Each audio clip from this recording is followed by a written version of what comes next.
Welcome to the Movers and Shakers podcast, where real students are doing real deals in the world of multifamily real estate. I'm Vince Gethings, the owner of the Wheelwell Profits Academy. Listen in as we dive into the journeys of driven individuals who are turning their dreams into reality. These people are just like you, taking action and making things happen. If you enjoy the show, please like, subscribe, and if you're ready to take action, check us out at wheelwellprofits.com to learn more about our incredible community. Let's get started.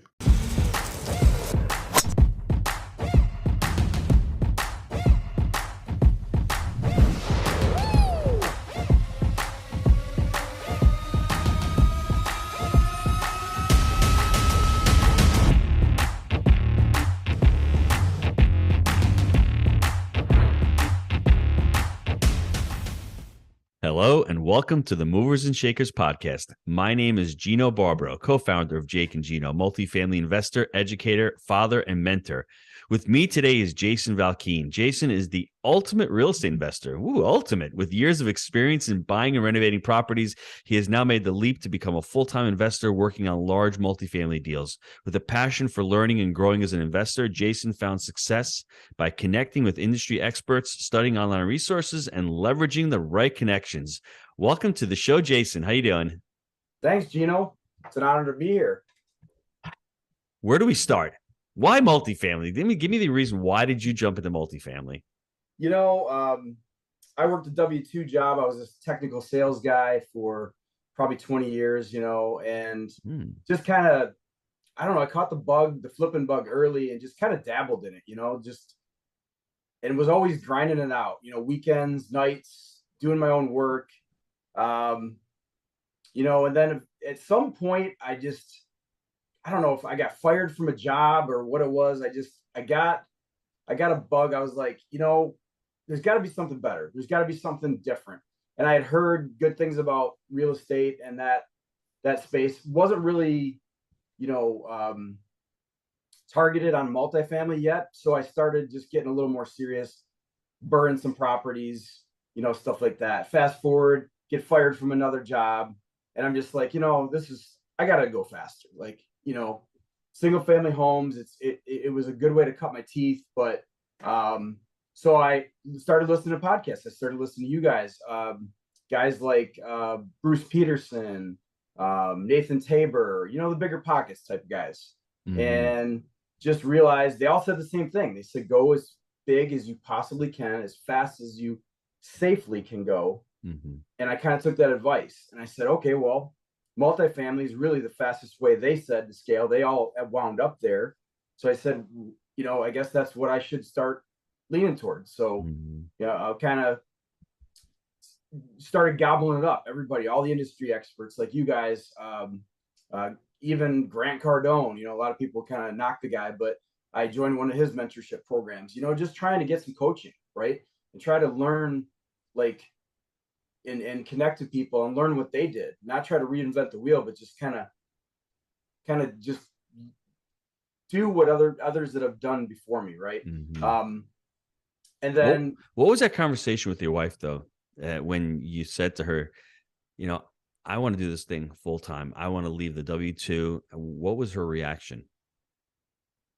My wife, she's kind of built a little differently than me. We're kind of opposite. I think God puts people together that are opposites, right? She's a saver, I'm a spender. She's low risk, I'm high risk, all those kind of things. So for her, it was scary. It was kind of like almost dragging her kicking and screaming a little bit, but she just didn't say a lot at first, but she trusts me. And I think that she saw some success that we were having, and just some of the single family properties, and and you try to share as much as you can without scaring the crap out of them, right?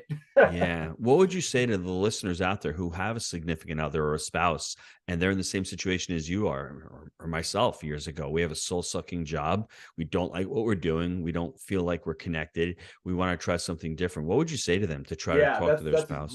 That's a great question. I think, the biggest thing for me is I tried to help her share in the vision, right? The vision I had of having financial choices later in life, or financial freedom, not being subject to a boss or a job or trading time for money, but, you know, really a different kind of lifestyle. And it's not just about money either. It's about the quality of life and being able to give back and being able to, you know, just pour into others and make that big impact that you know, the purpose, the call that's put on your heart, right? And so when you paint that vision with someone, and you know, I mean, if you're married, the goal is to grow together, not apart, right? So you can go do whatever you want, but if they're not on board, then chances are eventually that's gonna, you know, maybe cause some problems down the road, and you're gonna be both staring at each other, going, "Who are you?" Mm-hmm. Do you mind if I add a couple thoughts to that? Because I think you've laid it out Please, really well. yeah, please do. For myself, you know, the sales trainers will tell you sell with emotion, close with logic. And I think you said it accurately. You need to paint a picture or vision, because when I told my wife about financial freedom, she's already like, I already have that. I'm not talking about the financial freedom where you don't have to worry about bills. I'm still worrying about bills. I want to have the financial freedom where if we want to go on vacation, I don't have to stress about making the money for it. If we want to be able to be a little bit more charitable and donate more money or do a fundraiser that's going to cost us a fortune, I have the option to do that. And I think it's really, really important. And I love that you said about what is this all worth if you're going to grow a business and your significant other's not along for the journey and then you grow apart. Really flesh out what your values are. And, you know, you share a lot in common with your wife. You think you may be polar opposites, but you both have faith. You both want family. You both, I'm sure you want some type of control or some type of security, where she may view security a little different than you. She may think a W-2 job is secure, whereas you're saying, time out, I just got quit by my last two jobs. Real estate's more secure because I can control it. So I think really working on values that align and sharing that vision, I think is truly, truly important, Jason. Absolutely. And you know, like, it's not going to be an overnight thing with folks that are listening, right? You know, it's over time. And you know, what was great about our 54 unit is that there were so many different revenue streams. I mean, we're the general partner, but I'm also the project manager, the asset manager. You know, and sometimes I strap on a tool belt.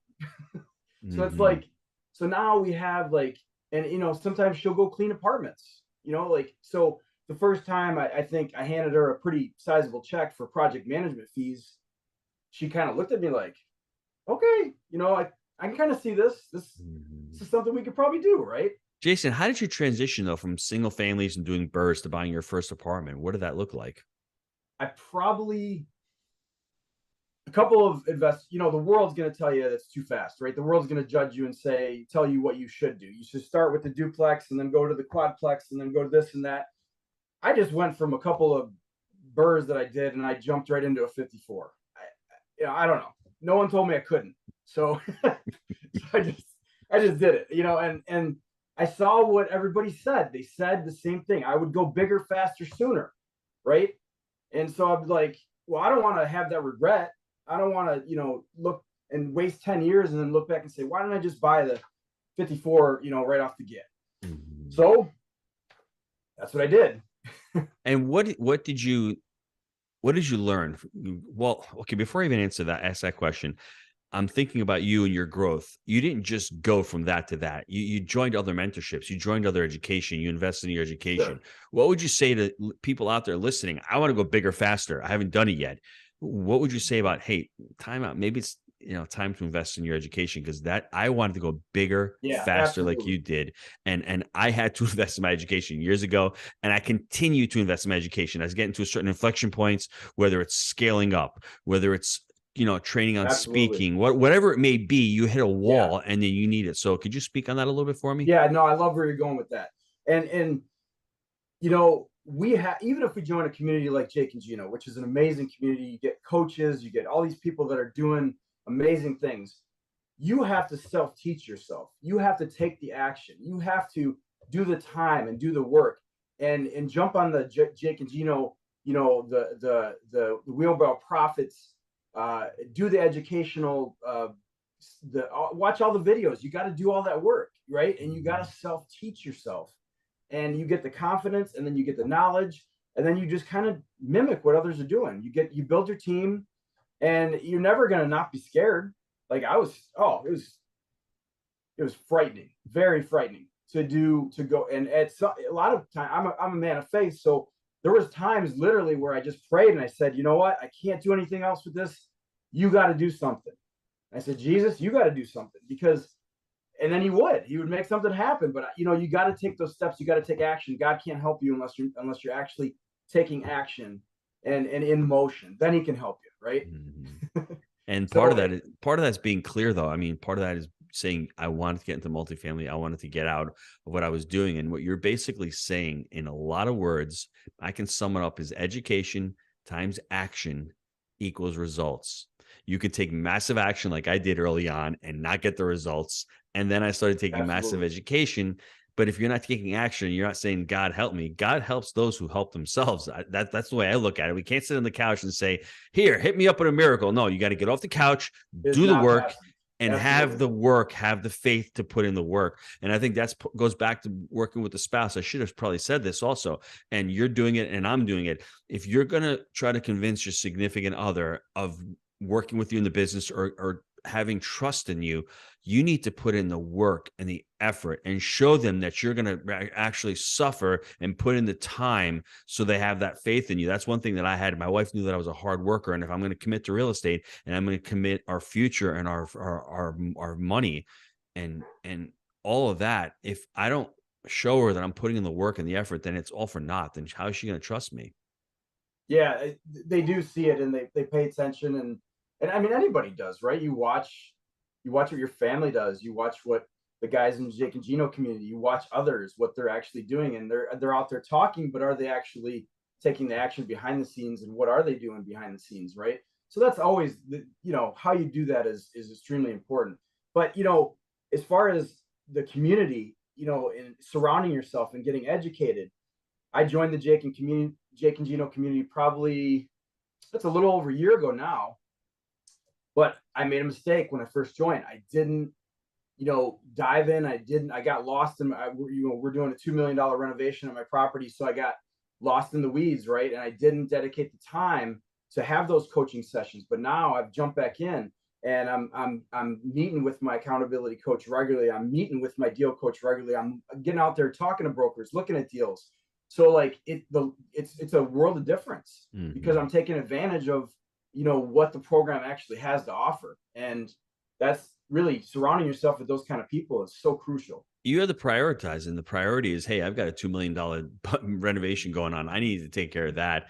And I just need, so let's talk about the deal. I mean, how did you find the deal? And I mean, you already said you're scared, but I give you a lot of props because I went from a fourplex to 25 unit with Jake, our very first deal. You went from a couple of burrs to a 54 unit. Walk us through how you found the deal and what were you attracted to deal? What were you attracted with this deal? So I flipped the house across the street, which I did not want to flip. My realtor convinced me, right? And basically, the usual flip thing, you buy the worst house in the best neighborhood, right? So there's mansions right across this flip. I saw this traffic going in this, and this was, I looked at a couple of buildings, couple of apartments, but I just got distracted with this flip. That's why I didn't want to do the flip. Stay in your lane, right? Don't get distracted. But I did. And so all this traffic's going in behind these mansions. And I'm like, what the heck? Drove back there.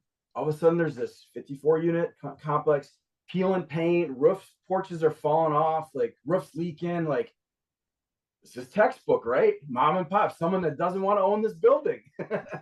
So I was like, it was just one of those God moments. I'm just like, I'm gonna buy this place. I have no idea how. I don't even know who owns this or if they want to sell it, but I'm gonna buy this place, right? So here's the best part. My wife has a birthday. She wants to go out to eat in Jackson. I have no idea why. She normally wants to go to Ann Arbor where the nice restaurants are, but she wants to go to Jackson.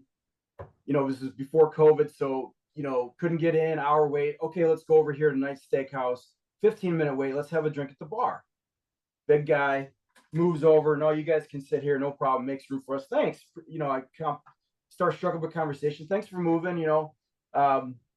He's the broker that actually knows the owners of that complex, sitting right next to me at this bar.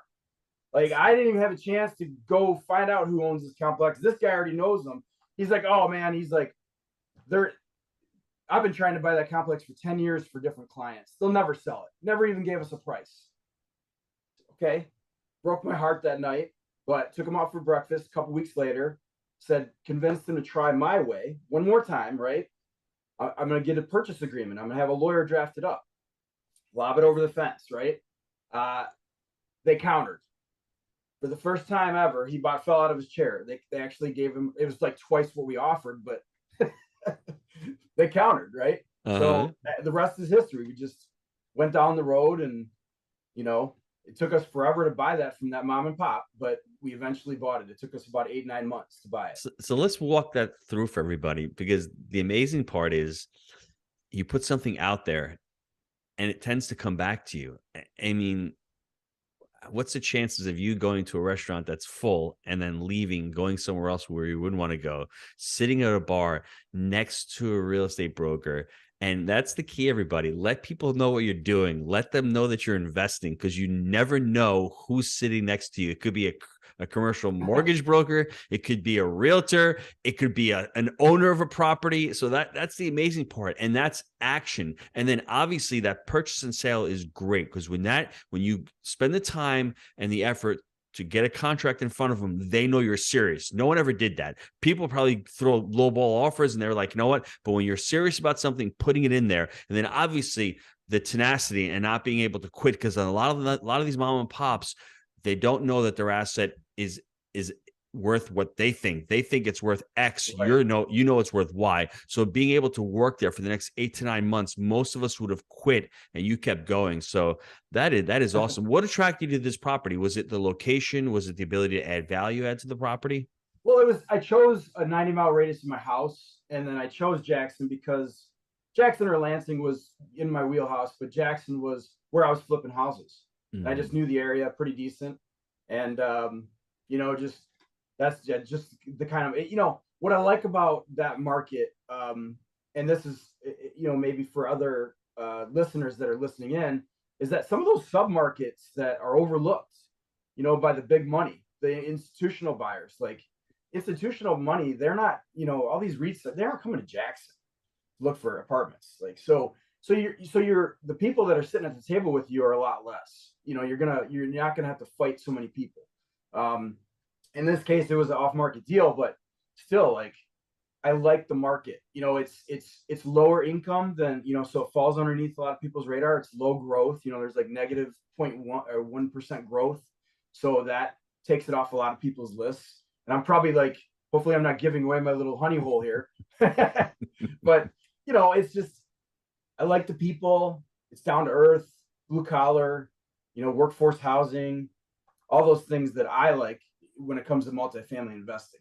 So we only have a few minutes left in the show, and I want to go over the mistakes. You probably had like a full show and a half worth of mistakes, but let's walk us through. Like, I guess the first thing would be looking at the deal, and what mistakes do you think you said I could avoid that in hindsight, or maybe if I joined the Jake and Gino education sooner, or another mentorship sooner, or what are some of the things that you want the listeners to be aware of? Even like you're doing your first syndication on a large asset as well. What are some of the highlights that we should really be aware of when we're doing our first deal, especially surround yourself with a good team, right? Like that's what you guys coach on all the time, and that's what I did then, and that's what I continue to do now, especially with the Jake and Gino community. I mean, Bill Ham, who's my deal coach, is like instrumental in looking at deals, and I'm a better underwriter now than I ever have been, and my goal is to get even better, to be an expert underwriter, and that doesn't come without joining a community like this, and without going after and surrounding yourself with people that have done it, that are much smarter than you are. But the biggest mistakes that I made were just not the advice I give to listeners is know your buildings. Like, go in the crawl spaces, go in the attics, go in the electrical rooms, really spend time inspecting that building. Even if you hire an inspector, go with him, right? And crawl around with him and get to know that building inside and out. Because there was a lot of trade that I did because I kept finding things like that were really bad. And I probably overpaid for this asset, hands down, 100%. But like, you have to know buildings, and you have to know what things are worth and what the values are of replacing an entire cast iron system that's in a crawl space, or replacing 400 square roof. Like, you know, you're not going to know all these things right away, but just make phone calls to people and develop relationships with contractors or roofers or plumbers or whatever. So you kind of know and you learn as you go what the building will need and what things will cost. So you're talking due diligence. Anything else highlighting as far as maybe raising capital, maybe overfixing your budget? Was the budget's correct on this deal? Anything else that stuck out to you? No, we blew our budget out of the water. Absolutely. You know, you can't spend too much time figuring out that budget, and you can't always do everything. You won't have it all right. You're going to make mistakes, but if you give yourself a little bit of room and a little bit of breathing, you know, you'll probably be all right. And you know, it just depends on if you're, like Bill Ham talks about, if you're on the down cycle or if you're on the up cycle. You know, like you got to know that cycle to know whether or not you can spend a little extra money here, or, you know, go get that extra line of credit to finish the renovations that you ran out of money for, whatever it is. What would you have done differently on the deal? Would have been, obviously we always say we paid too much, but anything else that sticks out that you'd have done differently with this deal? You know, like I probably would have just with property management, I can't say that I would have got a different property manager, but I switched last minute, and that I wouldn't recommend switching that late in the game. That was a mistake. Also, you know, if you can manage a little bit yourself, like I hired a third party, and that's taken a lot of efforts to manage those folks. It's been mediocre at best. No one's going to take care of your buildings like you would, right? So that's been a hard thing. Eventually, I want to go vertical with that. That's a goal down the road, but with a 54, you can't really do that yet. But really, you know, vet the property manager, and if you can, spend time with those folks. Go look at buildings that they're managing right now, if you can, and make sure that you're going to be happy with your horse attached to that cart, because it will be for a little while, so you can make some changes down the road. So that was the source of a lot of misery and probably some money for us, having the wrong property manager. Are you happy that you closed the deal? Looking back at it now, are you happy that you have this deal? Hands down, like no mistake. Like, this has been one of the most life-changing things for me and my family, and it's not over yet. It's just the start, you know. And the folks from Jake and Gino, you guys are an inspiration, and I see everybody, all the success, guys that have, you know, 1,500 units and all this stuff, and then guys that are just starting out. There's people that are all over the map when it comes to this community, but the best part is that you know that everybody is there to help you, and everybody wants to make the biggest impact in their lives and other people's lives. And I've never had anybody not want to help me do something, you know, that I'm doing, and take interest, which has been just completely amazing. I have a lot of admiration for you, because I was always talking about mindset and fixed mindset and growth mindset. And someone said to me, a better word would be mind belief. And mind belief, what I mean by that is you believed you could buy that 54 unit deal. I would have thought you're crazy if you're doing burying and doing threes. And I would say, well, why don't we start smaller? But this is for the listeners out there. If you believe you can do a 54 unit deal as a syndication as your first deal, don't let anyone tell you can't. I'm not saying not going blindly. I say, you know, think big, start small. And for me, the only reason why I'm accustomed to that is because that's what I started out with. And I'm more of a kinesthetic learner. I learn by actually doing it. Like it sounds like Jason does too. That's why he started out with the burr. And that was for me. And I needed to convince myself that I needed to go smaller to be able to go bigger. But you're listening out there, you don't have to follow my path or Jason's path. You can follow your path. If you believe you can do something, then you'll be able to do it. Now, there's a lot of pitfalls that Jason talked about, which is really important. And I think every single investor makes this mistake, and it's due diligence. I messed up That second deal, I mean, talk about I did the worst due diligence ever as far as liens on the property, as far as smoke detectors, as far as carbon monoxide, as far as buried water tanks, buried oil tanks as well. I mean, it was a nightmare. That's something you're going to learn, but don't let it stop you. And it's okay if you overpay, because 2 or 3 years later, as the cycle progresses, you're going to be thankful that you bought that asset, and it's going to work out okay in the long run. So that, I think, is really, really important. Anything else, Jason, you want to add before we wrap up the show? Do it afraid, keep the faith, get used to being uncomfortable, because that's the way it's going to be. I love that. Jason, comfort does not breed growth. It does not. So it's, it's just that's been the hardest lesson for me to learn, is when you're in the thick of it, you're in the battle, you're getting dirty and you're getting beat up. You feel like life beats you up sometimes, especially with stuff like this. And, you just have to get used to that. It makes you stronger. You come on the other side knowing more and being able to take on more and being able to give to others and not be rattled. Every time the contractor comes up, you don't lose your crap on them. You actually know it's cool. This is what we're going to do. Don't worry. I got this. We're going to take care of you. You don't have to pay for it. We're going to figure out a way to do it together, and let's just get it done. Let's come up with a solution. Right. Yes. So you can add value back in other people's lives. There's a couple of things that I like to add on this. I think what's really important when Jason talks about having the why, he understood his why. And everyone out there listening, when you're investing in real estate or you're investing in anything, you understand what your why is. And then obviously having faith is an important component of his life. So having that faith, but also needing to take action and then needing to be uncomfortable. God makes you uncomfortable for a lot of reasons, because I don't think he wants us sitting around being complacent and being slothful. So being uncomfortable is an okay thing. You just, as you get older, you get more used to it. And the more uncomfortable you get, the more you grow. Now, this 54 unit has been really uncomfortable. Property management, due diligence, blown up cap budget, whatever, the list goes on and on. But as he's gotten uncomfortable, these are all learning lessons, and they're all mental notes that he's taken care of. And as his wife looks at the check and goes, well, that's a nice sized check we got there. There are some rewards to all the pain that we assume. And that, I think, that's just a testament to like the growth and to get out of that uncomfortableness. Jason, where can the listeners get a hold of you? They can email me. They can search me on Facebook. Valchine is actually a very unique name. So there's only one Jason Valchine, and they can find me on Facebook. Email jvalchine@gmail.com. Or they can always shoot a text to 734-548-4091. Happy to chat with anybody about real estate. And his last name is spelled, it's Valchine. And it's Italian. It was probably Valchine in the old country, I'm imagining.